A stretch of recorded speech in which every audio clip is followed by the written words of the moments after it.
Muy buenos días, ¿qué tal? ¿Cómo están? Efectivamente, un tema importante durante la semana ha sido esa visita, ese encuentro cara a cara, sobre todo ayer entre el presidente estadounidense y su par de Cuba, Raúl Castro, pero hoy la actualidad informativa nos sitúa primeramente en Bélgica, porque han tenido lugar hoy, tal como adelantaban al inicio de este programa, una serie de atentados terroristas. Nuevamente vuelve a golpear el terrorismo en Europa, en este caso en la capital de Bélgica, en Bruselas, con explosiones en dos lugares, una doble explosión en el aeropuerto de la capital belga y otra en una estación de subte. Esto fue a las 8 de la mañana de hoy aproximadamente. Todavía no hay un balance definitivo de muertos. La cifra oficial hasta el momento es de 28 fallecidos confirmados por estos atentados, 13 en el aeropuerto y 15 en la estación de subte. En la zona aeroportuaria fue en la zona de check-in, es decir, en la zona de facturación. Antes de las explosiones, según testigos, se oyeron disparos y gritos de "Alá es grande". Se vivieron,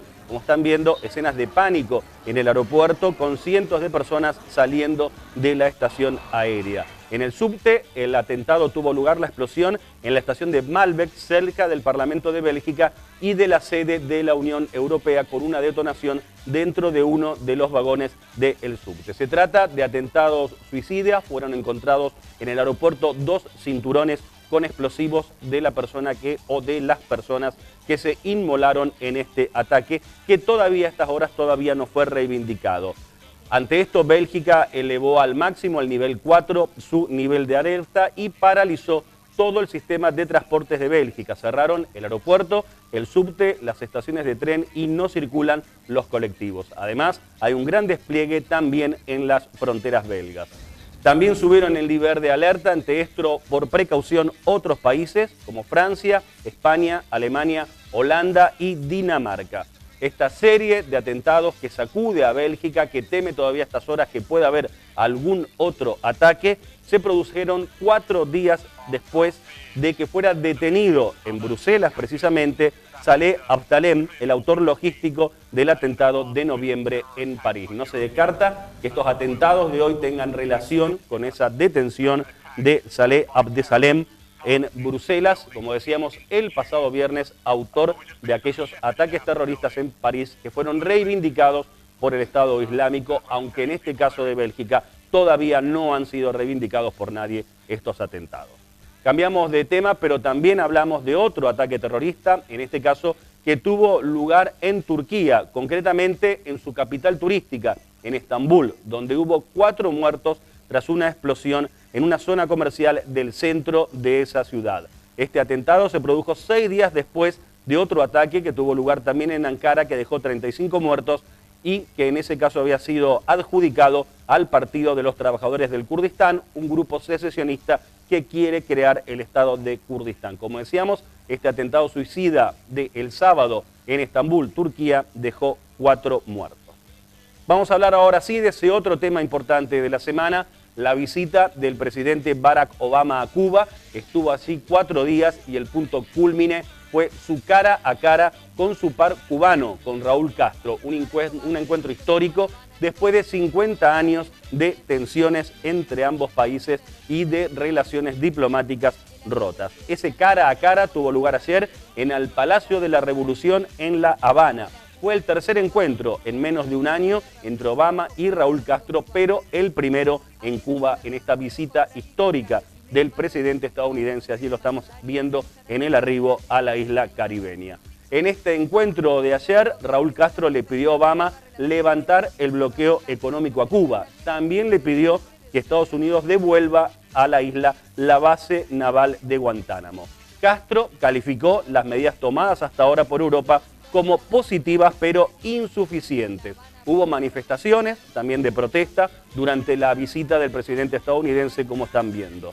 Este fue el tercer encuentro, como decíamos, entre Obama y Raúl Castro, el primero en Cuba. Los anteriores habían tenido lugar en Panamá y en la sede de la ONU. Durante esta visita, Obama presionó al gobierno cubano para que se amplíen las libertades políticas y el respeto de los derechos humanos. Obama había llegado a Cuba el domingo por la tarde, como decíamos, después de más de 50 años de enfrentamiento entre ambos países, pero luego de que en noviembre de 2014 ambos gobiernos decidieran normalizar sus relaciones. A tener en cuenta es que por más que le pidan a Obama que termine el bloqueo económico, que es totalmente injusto a Cuba, es una decisión que tiene que tomar el Congreso estadounidense, que tiene mayoría republicana, es decir, el partido opositor al cual pertenece Barack Obama.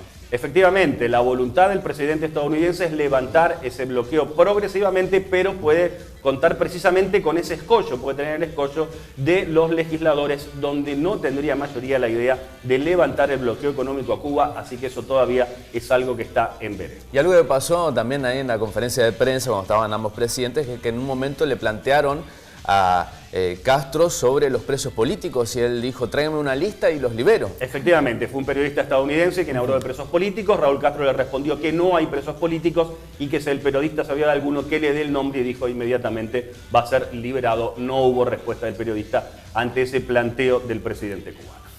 Venimos ahora a Sudamérica, vamos a hablar concretamente de Brasil, donde continúa muy convulsionada la situación. El país está verdaderamente dividido y cada vez más dividido entre quienes apoyan al gobierno de Dilma Rousseff, ahora también con el apoyo desde adentro, o eso es lo que se intenta, de Lula da Silva, y quienes están en contra de ese actual gobierno.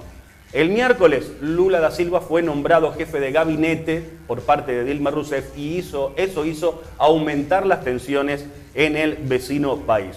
Una serie de medidas cautelares suspendieron después su nombramiento, que todavía está en veremos. Ahora ha recurrido el gobierno de Dilma Rousseff a la Corte Suprema para tratar de desbloquear el nombramiento de Lula da Silva como jefe de gabinete. Una cuestión que fue muy rechazada. Lula da Silva, como saben, está procesado por el tema Petrobras, por supuesta corrupción y por enriquecimiento ilícito. Y además trascendieron escuchas telefónicas que dejan entrever que la presidenta Dilma Rousseff nombró en ese cargo a Lula da Silva como jefe de gabinete para darle fueros, para aforarlo y de esa manera evitar una posible detención del expresidente brasileño y padrino político de Dilma Rousseff, en ese caso en el que se lo investiga por supuesto enriquecimiento ilícito.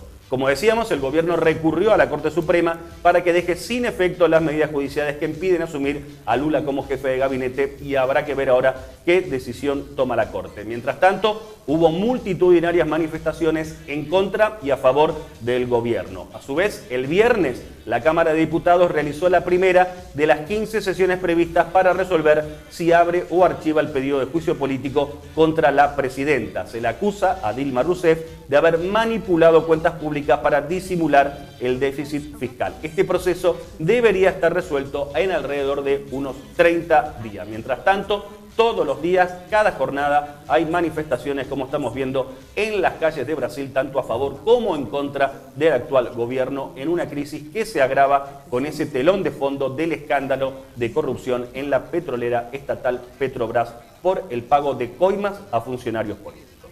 Y un último tema, una tragedia que tenía lugar también en estos días, cuando un Boeing 737 de pasajeros se estrelló en Rusia. El avión es de Dubái y se precipitó cuando estaba intentando realizar un segundo intento de aterrizaje en medio de un temporal en un aeropuerto del sur de Rusia. El avión llevaba 2 horas volando en círculo antes del fatal intento de aterrizaje. Cuando se estrelló contra la pista, el avión literalmente se desintegró y murieron todos sus ocupantes, 62 fallecidos, 55 pasajeros y 7 tripulantes en esta nueva tragedia aérea. Carlos Serenelli, como siempre, muchísimas gracias por compartir estos temas importantes de la semana y bueno, te vamos a esperar el próximo martes. Hasta el martes que viene.